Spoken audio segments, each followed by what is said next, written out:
Come sit on the reading lap. Today we're going to read Harold and the Purple Crayon by Crockett Johnson. One evening, after thinking it over for some time, Harold decided to go for a walk in the moonlight. There wasn't any moon, and Harold needed a moon for a walk in the moonlight. And he needed something to walk on. He made a long, straight path so he wouldn't get lost. And he set off on his walk, taking his big purple crayon with him. But he didn't seem to be getting anywhere on that long, straight path. So he left the path for a shortcut across a field, and the moon went along with him. The shortcut led right to where Harold thought a forest ought to be. He didn't want to get lost in the woods, so he made a very small forest with just one tree in it. It turned out to be an apple tree, and the apples would be very tasty, Harold thought, when they got red. So he put a frightening dragon under the tree to guard the apples. It was a terribly frightening dragon.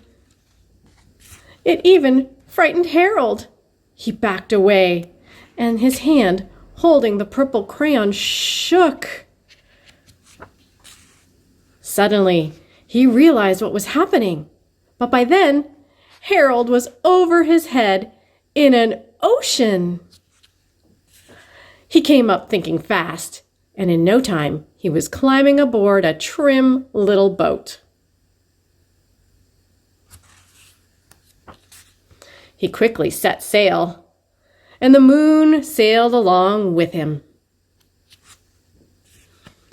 After he had sailed long enough, Harold made land without much trouble. He stepped ashore on a beach and wondered where he was. The sandy beach reminded Harold of picnics, and the thought of picnics made him hungry. So he laid out a nice, simple picnic lunch. There was nothing but pie. But there were all 9 kinds of pie that Harold liked best. And when Harold finished his picnic, there was quite a lot left. He hated to see so much delicious pie go to waste. So Harold left a very hungry moose and a deserving porcupine to finish it up. And off he went, looking for a hill to climb so he could see where he was. Harold knew that the higher up he went, the further he'd see. So he decided to make the hill into a mountain. If he went high enough, he thought he could see the window of his bedroom. He was tired and he felt he ought to be getting to bed.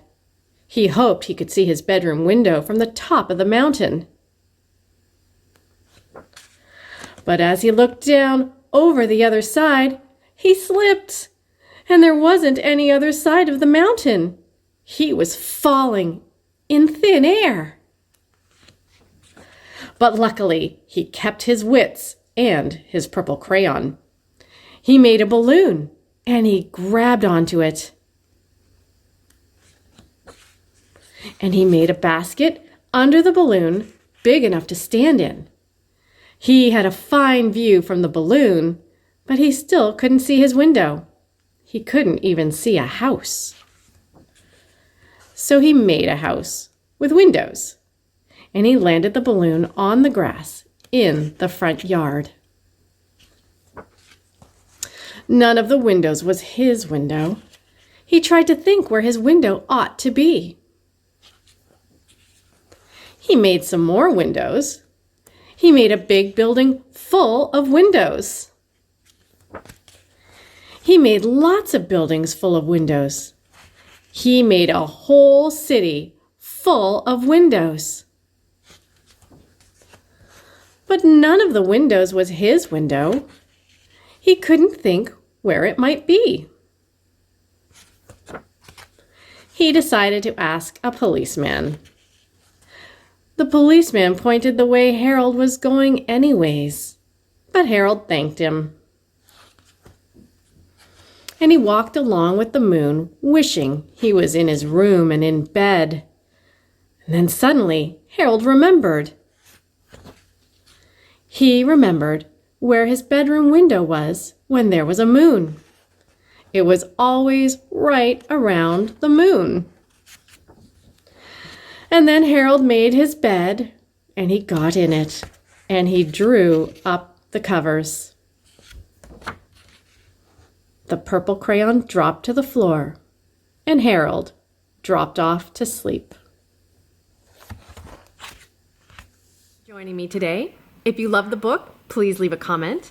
If you have any other great book ideas or want me to read a favorite story, please leave the title in the comment section, and I'll try to get to it as soon as possible. Come sit on the reading loud.